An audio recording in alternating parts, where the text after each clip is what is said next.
This is Delhi. Please stand by for the next broadcast. This is All India Radio. In the national program tonight, we bring you a feature titled From Red Tape to Red Carpet on the Make in India initiative of the Government of India.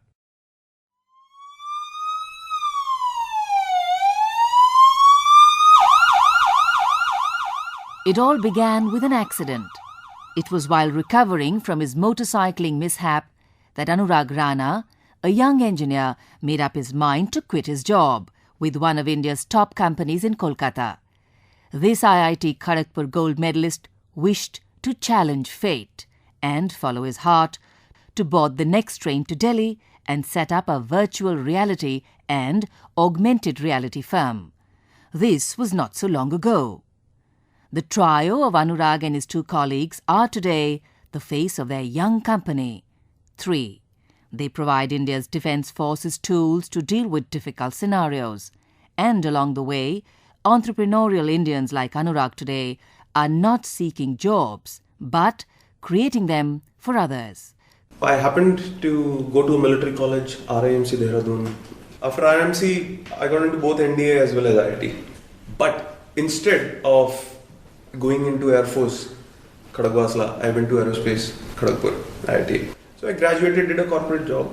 A couple of years down the line, I felt that rather than continuing to do the job, I will be much more valuable to the nation also.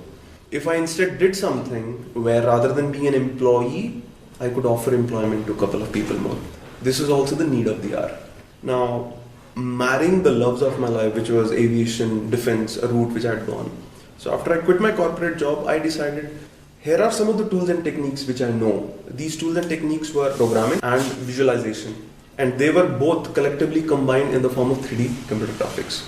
And with that, I started creating simulations and games catered on the aerospace and defense part. And that is how 3 was born.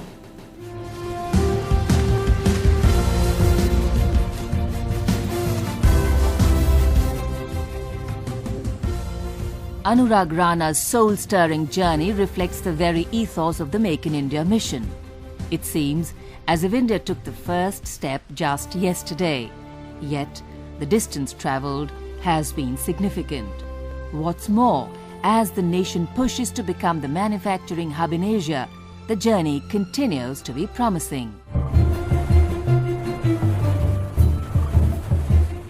A slew of initiatives like new industrial corridors and smart cities will ensure that India is ready to create employment for 1 million youngsters each month. Labour-intensive industry has been provided the opportunity to drive growth, create jobs and build something that all of India can be proud of. Yes, change is happening.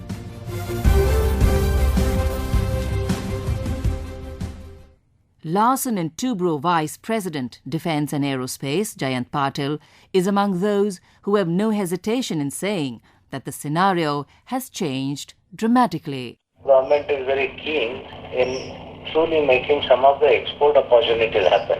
So all clearances and those kind of things which used to take like ages, and all that is now happening very, very quickly. The risk coverage which the government is today providing makes a very, very serious change. Earlier, all the private sector entities used to never get the foreign exchange cover. Now imagine last 3 years, the dollar rupee has changed from 45 to today close to 68, 69. Imagine someone having got an order in 2013 at rupee terms would actually have the imports now being paid for at 68, 69, then the government won't compensate anything. Looking at what all has happened, we see this sector now genuinely becoming industry friendly. There's a very sizable level playing field. There's sizable risk related issues what we had in our own hands.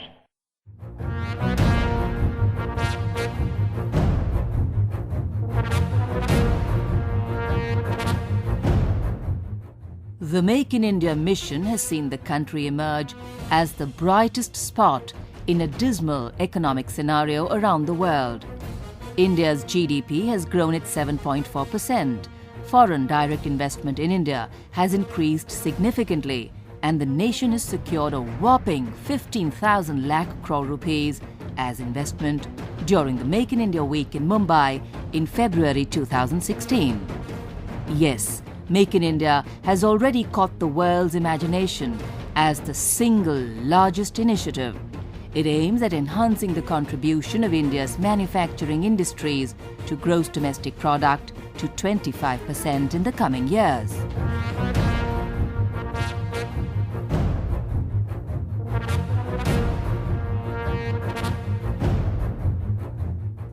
The journey gathered steam in September 2014, when Prime Minister Narendra Modi reiterated in Japan that the country had made a decisive shift.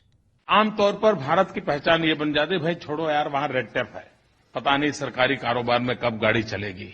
आज भारत में red tape नहीं, red carpet है, और ये red carpet आपका इंतजार कर रही है। हमने इतना ईज ऑफ बिजनेस के लिए इतने सारे नए रेगुलेशंस को लिबरल कर दिया है।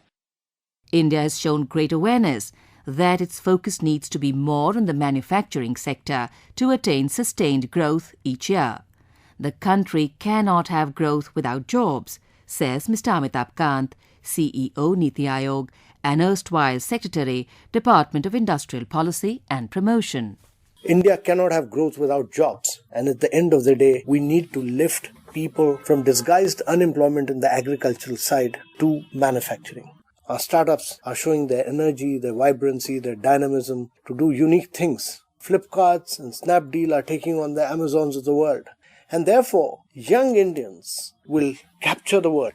There are very few countries in the world which have the ability to combine technology, skills, resource efficiency to produce goods which can penetrate global markets. Look at General Electric, which produced an ECG for $18,000 in the United States of America, but is able to make the same ECG for $1,800 in India, enabling ECG to be done for $1. So India is unique at frugal engineering. India will be able to penetrate global markets. And that's why we need to focus on manufacturing. India is becoming highly innovative. We will see a lot of manufacturing in the years to come simply because in 25 sectors identified in Make in India, the government of India is determined to make India as the hub for manufacturing for global markets.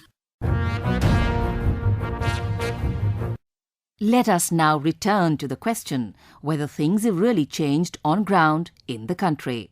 Confederation of Indian Industry CII President Sumit Mazumdar answers. What a turnaround we have seen in India. 2 years back, we were almost off the global map. And now, not only is India the fastest growing economy, we are also one of the largest recipients of foreign direct investment. And here we stand, celebrating India's emergence as a global manufacturing powerhouse. India is back on the global high table.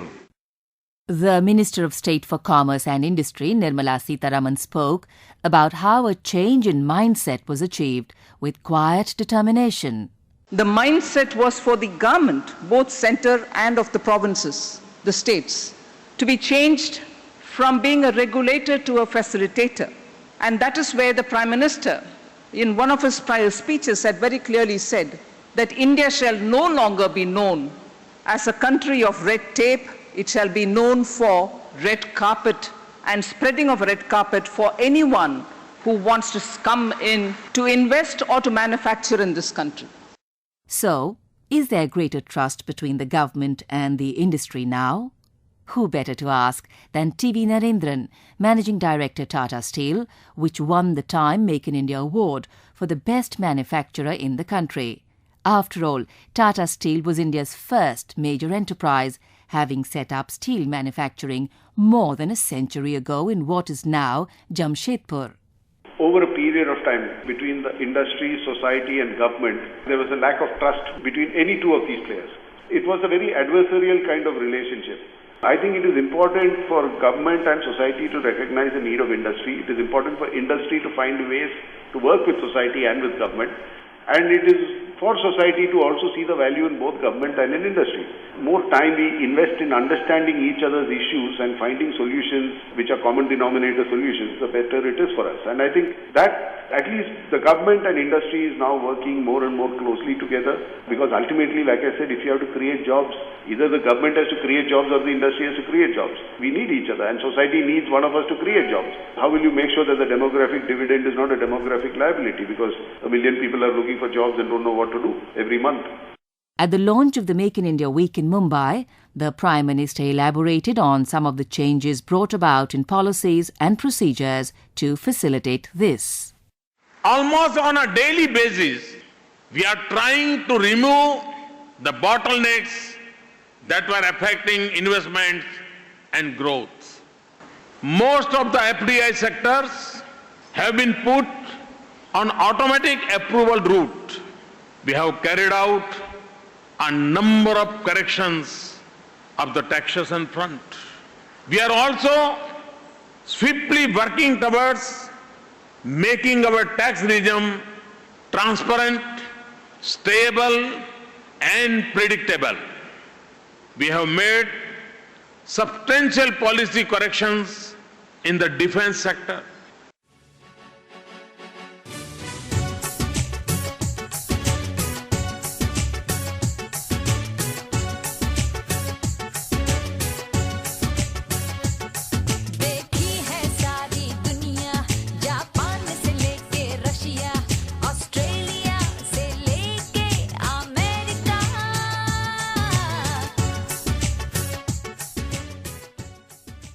With the world's second largest manufacturing capacity, employing more than 45 million people, the Indian textile industry is upbeat too. The fashion sector, not considered an industry until recently, is pleased with the encouragement that has come its way. The Fashion Design Council of India President Sunil Sethi articulates his thoughts on India's handwoven heritage as a soft power. Handloom is an important sector. So Make in India is also about handloom. Because even though all the other industries, as you see, with the very lion being so mechanized, so everybody has a perceived value that Make in India is only about the machinery, it is only about pharmaceutical industry, it's only about startups. But frankly, it is also having pride in the Indian handloom, and that is where Make in India is happening as far as I am concerned. That is the kind of encouragement that we've got from the government, because we've come to realize that the government is spending a lot of money in the upliftment of the worker. They want the wages, they want more and more business in area, because after agriculture, handloom is the only industry where there is a maximum employment. Such goals that seek quantum leaps rather than incremental changes cannot be achieved without a decisive shift in mindset. We asked Tata Steel Managing Director T.V. Narendran if India has moved from red tape to red carpet, or if this was merely a slogan. We are in the journey. I think different states have moved at different speeds. The good news is everyone is moving in that direction. It's a bit like in 1991 when the economy opened up. There used to be a lot of debate on should we open up or not. Subsequently, the debate was not about should we open up or not, but what should we open up and how should we open up and at what pace we should open up. I think it's a similar thing, but nobody is questioning the direction. And that's the good news. Second thing is, the ease of doing business has been a big focus. The government at the center and the state levels have been trying to simplify things. But the part which I have personally raised with the government in different forums, and the government is also in some sense appreciative of it, is the cost of doing business. I think India also needs to look at the cost of doing business, because the ease is very important, is necessary but not sufficient. The cost of doing business is also something we need to look at, because ultimately we need to be competitive. And there is a cost which is within the factory gates which the industry can manage and should be world class and comparable to the best in the world. But there are a lot of costs which are outside the factory gate, where we need the government's help and support. And infrastructure is one example of that cost.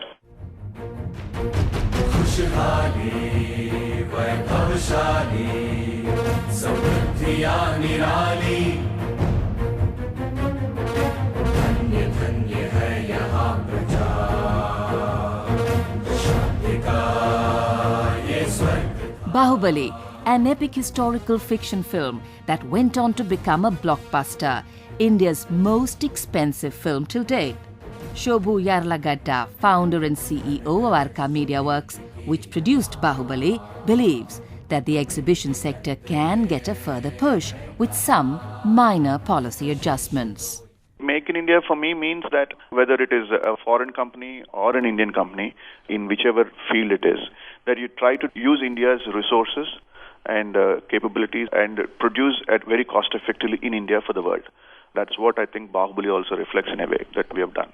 We need to be much more open in terms of our policies, which will open up the sector for many other players to come, and freedom to do what is possible here, to really exploit our skills and manpower with a little more liberalization of the policies. But I think there's a lot that can be done, especially in the exhibition sector and the production sector. If you take an example, China's growth rate of multiplex screens is huge, and they're growing every year around 25-30%. And we don't see that growth in India, but we should be able to drive that kind of growth in the entertainment, especially the movie side of it. It requires a few streamlining of a few taxation and a few policies, not significant, but if you do it, there's a great opportunity to push the growth. So from India, like a movie like Bahubali or any other movie or a television content that goes out from India is a huge soft power that can really help India. So I think they should seriously look at certain rationalization of taxes and the policies. Niti Aayog CEO Amitabh Kant was candid in saying that while a lot of processes had been eased, ministries are working constantly towards making them friendlier. We have put everything online. We have made things extremely simple. From 1st of April, it will be possible for people to register companies in one day. We've dismantled a lot. India's position in the ease of doing business has jumped up by 12 positions. A lot of this is work in progress. Every single ministry is working on making things easy and simple, and we'll see a lot of progress in this in the days to come. India must become the easiest and the simplest place for people to do business.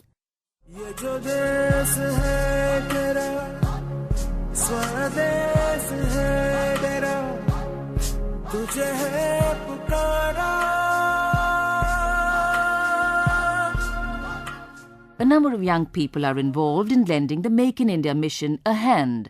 One such individual is Arvind Iyengar, CEO of Mumbai-based Sports Interactive, a 250-member sports data and analysis company. His story is one of a delightful homecoming. I think Make in India is something that we as an organization and I personally resonate with very strongly. Just to give you a bit of background, before this I've spent some time working US, Singapore, Hong Kong, but always wanted to come back here.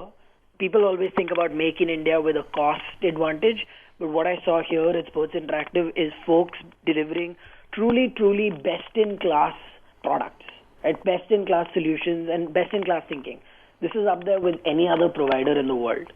When we think about Sports Interactive within the whole Make in India context, what we've got here is folks who are thinking about revolutionizing the sports fan experience for millions of Indians, but millions of people around the world with a mindset to say we get sport like no one else. And to me, I think that just exemplifies the fact that these are people living the dream of working in a sector they're passionate about, but building products that are going to impact the lives of millions of people around the world from India, which is what's exciting. Cousins from Bellary, Anand Baba and Shiva Prakash, use their AgriPoll device to provide crop-specific information to 55,000 farmers in the region. Young minds are working overtime to find creative solutions in different sectors, and that can only fast-track India on its growth road.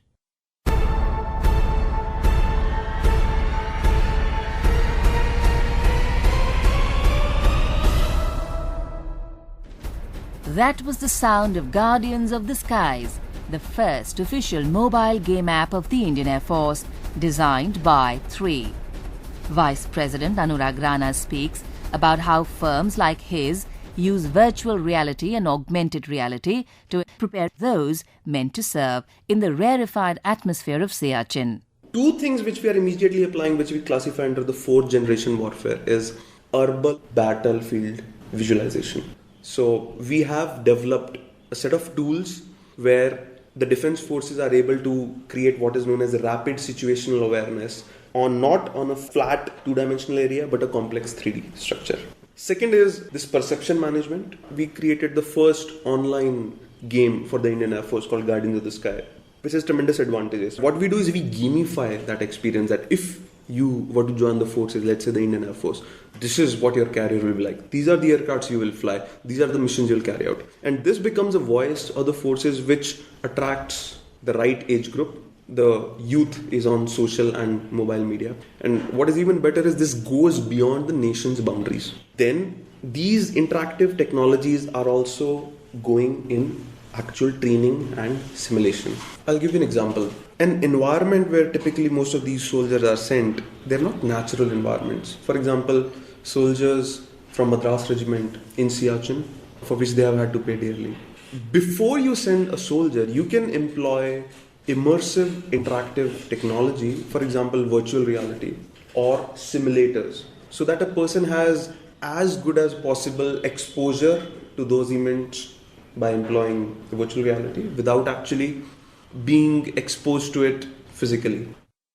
Speaking of innovation and the use of inherent talent, the country's largest defence exporter, MKU Private Limited from Kanpur, has shown that with R&D based entirely on client demand, Indians can come up with amazing solutions.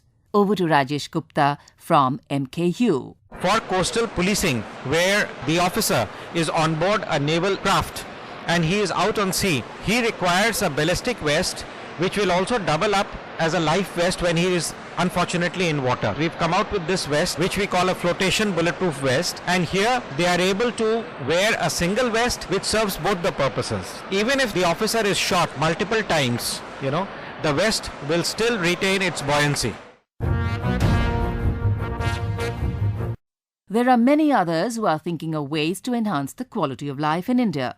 For example, IIT Kanpur students Ashwin Gandhi and Saurabh Anand designed aesthetic wind turbines for urban spaces. Mumbai-based computer science student Harsh Gupta and Nirbhay Pherwani designed low-cost irrigation solutions for drought-hit farmers. Ghaziabad students Anuj Singh, Anurag Tomar and Satyam Sahu designed a mishap-free road intersection. Yogesh Agarwal and Rajesh Agarwal of Ajanta Pharmaceuticals, joint winners of the Time Make in India Award for Young Maker of the Year, set up a unit in Dahej in Gujarat to cater specifically to the US market. What's more, they are in the process of establishing a unit near Guwahati, taking the message of Make in India to the northeast. Small wonder then that the Prime Minister has reiterated that momentum of Make in India has not only given the government confidence, but has also touched the lives of many Indians already. There is no time for incremental changes. We want a quantum jump. I assure you that if you take one step, we will walk 2 steps for you. We are keen to find ways in which our minds are able to empower the hands. Our hands are able to master the machines. Our machines are able to make the best. Our products are able to beat the rest. Shobhu Yarlagadda captures this ideally when speaking about the making of Bahubali, on how it is possible to use inherent talent in traditional crafts and modern technology to make in India as per world standards. All our major technicians like Sabu Cyril, who was involved with the production design, and our visual effects teams, Srinivas Mohan, who headed our visual effects, they were all Indians and grown up in India. And it was really a pride because they were all doing what we had never done before in Indian cinema and what we had only seen in international cinema. And they were pushing the boundaries and they were given those challenges and they took those challenges up. And really, we did it at very cost effectively, but at the same time, very in terms of quality and look and feel, we were there up there. So that is really the exciting part of what we did. When I go there in international film festivals and markets, which I have attended for promoting this film, when people ask where is this done, and then we say that it was achieved in India and it was built in India, it gives an immense satisfaction that people are recognizing the quality and asking where it is done and how did we achieve it. Especially in CGI and the quality of sets that we had, quality of the physical sets. I think we've shown that it is possible to do in India, that we can push the boundaries and get a much higher level of quality than what we were traditionally used to. It definitely has set an example for many filmmakers to go in that path and push that and say that it has been done before, now we can definitely push that a little more in that direction. It now may be appropriate to ask, why is so much being made of Make in India when manufacturing is not entirely new in the country? Let Fashion Design Council of India President Sunil Sethi answer that in his inimitable style. When you say Make in India, I kind of equate it a lot with Made in India. And Made in India has been there from the beginning of the industry. So that way there is no USP of this. The fact is that it's making us proud that we are making it in India now. So it was made in India and now it is made in India with pride. I think that is where the difference lies. As India holds the attention of the world, more nations want to join it on its journey to becoming Asia's manufacturing hub. Swedish Prime Minister Stefan Löfven spoke at length about his country's long association with India at the Make in India Week in Mumbai. Namaste. The eyes of the world are on on India. It used to be on China. Now it's on India. The IMF chief, Christine Lagarde, calls India a bright spot in the global economy. It is vibrant, it is multicultural, it is creative, entrepreneurial, and with remarkable prospects for the future. I am thrilled to be here. But it takes a shared vision. It takes close cooperation between government, industry, and civil society to modernize and to change behavior. So let us be guided by Nobel Prize laureate Rabindranath Tagore's wise words. He said, "You cannot cross the sea merely by standing and staring at the water. So let us boost cooperation and cross the sea together." Hopefully in the next few years, the focus on India will be so strong that the lion would have overtaken the dragon. Come to think of it, Oracle Chief Executive Officer Safra Dakats may have hit the nail on its head at the Make in India Week in Mumbai. India is in line to be a powerhouse economy. It is a moment in time where every star is aligning. Talking of stars, India's space program showcases how it has made everyone else sit up and take note. Cast your mind back to the early days when the control room was inside a church and rocket parts were ferried on a bicycle and a toilet was converted into a data receiving center for the first Indian satellite Aryabhatta. Today, in a dramatic transformation, India launches satellites for other countries, including the United States, for a fee of course. 3, 2, 1, now it's 1, 2. So as to under ignited and safely clear the umbilical pedestal, the vehicle is traveling across the umbilical tower. Indeed, the message is loud and clear. India wants to lead Asia's charge this century, making a fair bid to drive the world economy. The question no longer is whether you can make in India. The question is, can you afford not to make in India? Can anyone risk not being a part of this exciting journey that an ambitious India has so proudly and decisively embarked upon? The red carpet beckons.